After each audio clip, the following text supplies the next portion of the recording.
I wouldn't shine like this. They know I took my time with the shit. Diamonds on my neck, I'm blinded with the wrist. Hey, it feels good when you make it from nothing. We're gonna start it off. Okay, what's poppin', y'all? It's your girl, Ray Bay. And I'm Money Monroe. Okay, what's going on, y'all? And you are now connected with... I think we lagging. Because it was because he slid They're in all there. lagging. He slid That's in there. Okay. But anyway, That's you are okay. now connected with your local plug. Okay. All right. So we connected with Demajae. I want him to properly introduce himself because he does a lot. But just briefly, I know that he's a father. Okay, he's a king himself. He's an entrepreneur, author, Blacktavist, as he calls it. But tell us who you are and tell us what you do. What's up, everybody? My name is Demajae Muray. As of right now, I am an author, an activist, I'm a sneakerologist.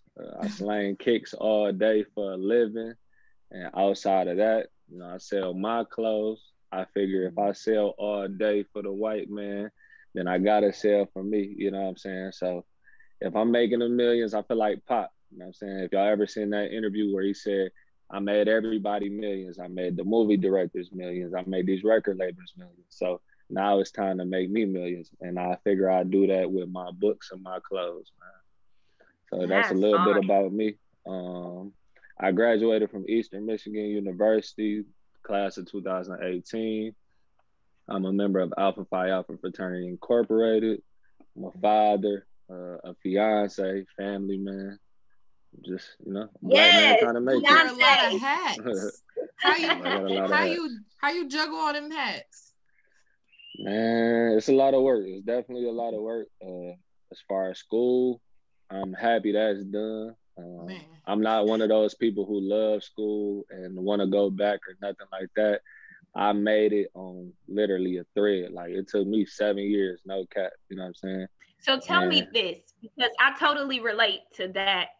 Just the, you know, the way you look at school, and then just your experience, like how long you have been in it. Listen, okay, you are not alone. Okay, but tell me why. Yeah, literally. What allowed you to finish? What allowed you to finish? You said you were hanging on by a thread. So I mean, I graduated high school 2011. I went to JUCO for my first semester of college. When I tell y'all I didn't go to class for real, I still was kicking it because it was in my hometown.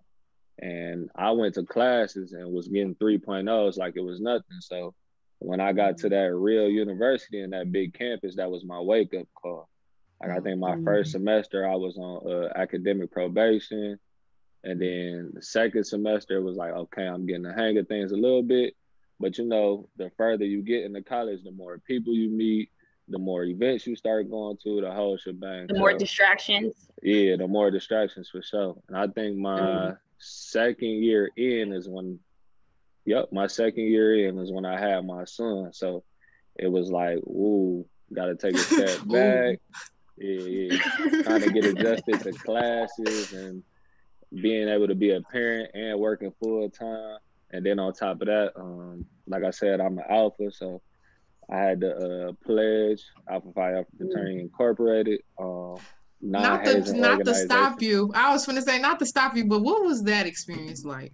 It was I know you can't tell too much because it's like a secret society or whatever. But yeah, I mean the intake process, you know what I'm saying, that's dear to us, so we can't share that with everybody, you know, unless you're going through it. But it was good, man. I met a lot of brothers. I learned a lot. I learned a lot about myself. I learned how strong I am, how strong I could be. I gained, besides my 3 LBs, I gained a lot of brothers. You know, Michigan Alphas, we real cool with all the Alphas throughout the whole state. So it's like, if I go to Grand Valley State, I'm going to know the brothers there. If I go to Fair State, I'm going to know the brothers there. You know what I'm saying? So I definitely... So it's like a close-knit community, too. Yeah, that's lit. That's how it should be.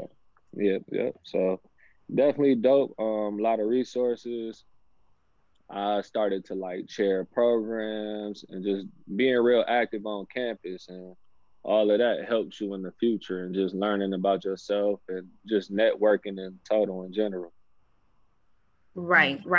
So like I said, if I'm following you, go ahead. I had a question. He said, what did you major in?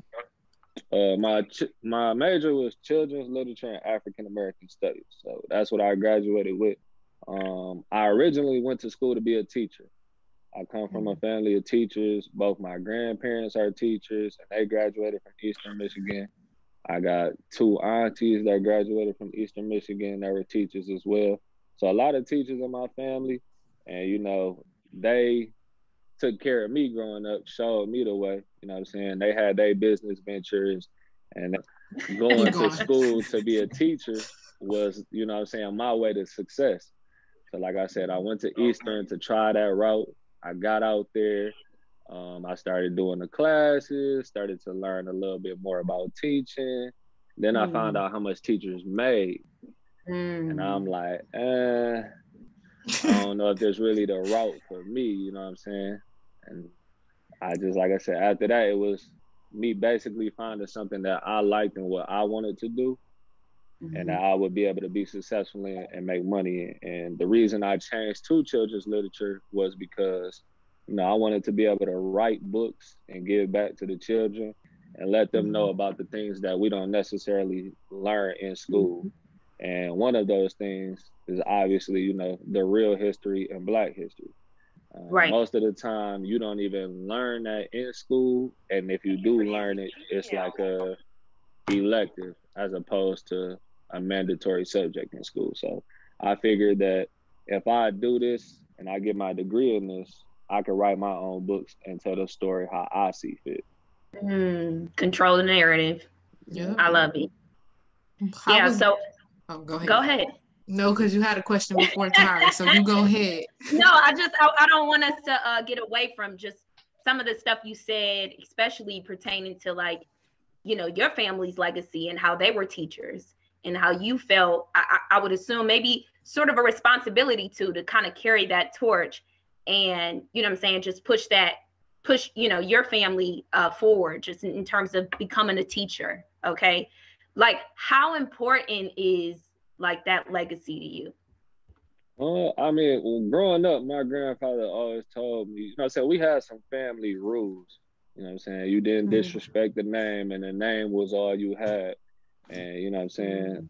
Your last name was pretty much the most important thing to go about. So we always had this thing where, you know, Murrays don't like liars. We don't like thieves. We don't like cheaters. So just going to school, I had to make sure that I was sticking to those rules. And then becoming an alpha, you know what I'm saying, your letters are always on your back, so it's always eyes on you. So I would say that, you know what I'm saying, just being a Muray, being an alpha, they taught me that there's always eyes on you and you always got to hold it aloft. You know, that's an alpha saying, hold it aloft, hold the legacy high, and, you know what I'm saying, keep it going and keep continuing it. So I love it. Go ahead. I know you thought I would shine like this. They know I took my time with the shit. Diamonds on my neck, I'm blinded with the